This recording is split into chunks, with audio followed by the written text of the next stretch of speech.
Oui, les pensées peuvent être pécheresses, mais les crimes de pensée sont hors de portée des simples mortels.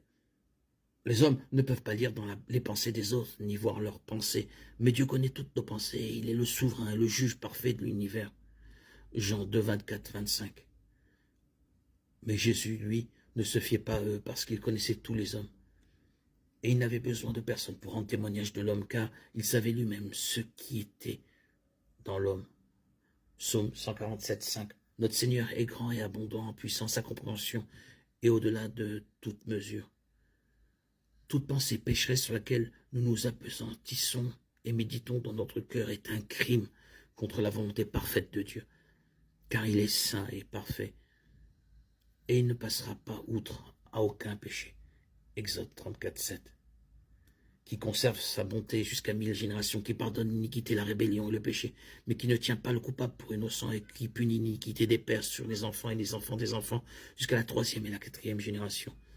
Les croyants en Jésus n'ont rien à craindre, car chaque pensée pécheresse qu'ils ont eue est pardonnée par le sang de Jésus versé sur la croix. Romains 3, 23, 26. Ils sont gratuitement justifiés par sa grâce, par le moyen de la rédemption qui est en Jésus-Christ. C'est lui que Dieu a destiné à être par son sang une victime propitiatoire, afin que ceux qui croient en lui puissent la recevoir, afin de montrer sa justice, parce qu'il avait laissé impunis les péchés commis auparavant au temps de sa patience. C'est afin de montrer sa justice dans le temps présent, en étant juste tout en justifiant celui qui a la foi en Jésus. Par la mort et la résurrection de Jésus, Dieu a libéré son peuple pour qu'il puisse expérimenter une paix au-delà de la compréhension. Et il nous a libérés de la peur du jugement.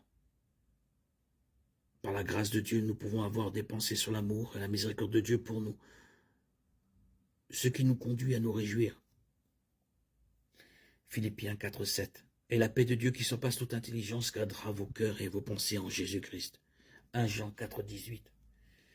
Il n'y a pas de crainte dans l'amour, mais l'amour parfait bannit la crainte, car la crainte est un châtiment, et celui qui craint n'est pas parfait dans l'amour.